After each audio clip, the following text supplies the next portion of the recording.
Continuing our introduction to financial markets, we have already introduced how we can segment financial markets and the different financial assets, as well as what each of the different categories represents. So, 5 main segments can be identified, which divide financial assets according to a certain set of characteristics that are common between each other.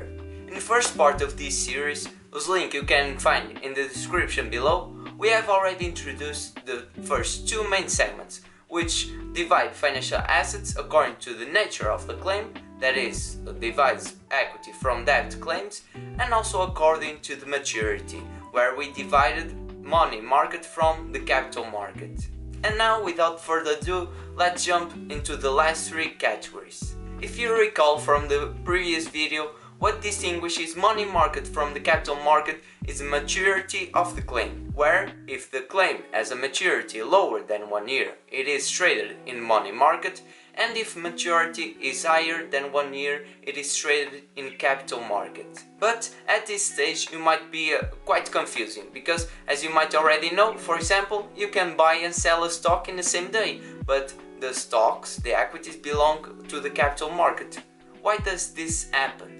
To understand this, it's important to know how this financing, and we'll use equity as an example, how this financing processes and how the company receives the funds from investors. Let's imagine that a company decides that it needs financing to fund its operations and decides to do so by raising new equity. In order to receive the funds, the company can create new shares, which gives to the investors that pay a certain price and become owners of a certain percentage of the company. This transaction happens in the primary market, where the company receives the funds directly from the investor, and the investor is basically the first owner of the stocks, having the right to receive the future cash flows, such as dividends, that the company will pay in the future to its shareholders. But as we already know, equity has an undefined maturity, meaning that the investor will only be shareholder of the company as long as he owns the stock.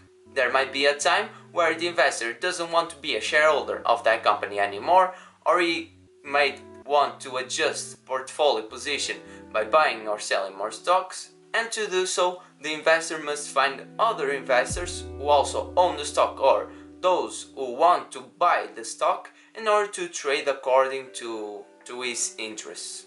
And now we are talking about the secondary market, because the company who originally issued the stocks already has no role at all between the investors. By other words, the company has already received the funds from the initial investor, and then what the initial investor does to the stocks has nothing to do with the company. For example, if the investor desires to sell his stock, to liquidate his stock and convert it into money, he can, for example, find another buyer who is willing to pay a certain price at which the investor is selling his stock. And the ownership will this way be switched in the secondary market, even though it doesn't affect at all the company that issued at the first moment the stocks.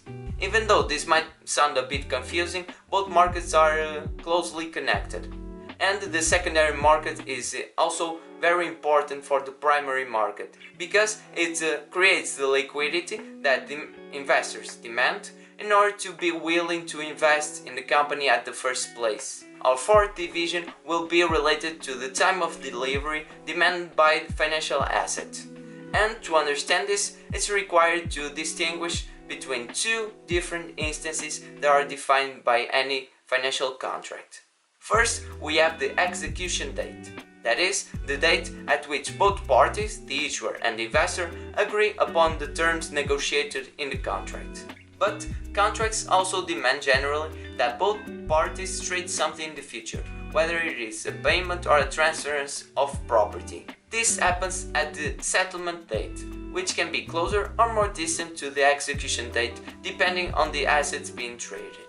And the distinction between the cash, physical or spot market and the derivatives market is precisely associated with the distance that goes from the execution date to the settlement date, where in the spot market the settlement date of the contracts traded is less than 2 days apart from the execution date, and the distance increases in the contracts traded in the derivatives market, where the settlement date is usually more than 2 days apart from the execution date.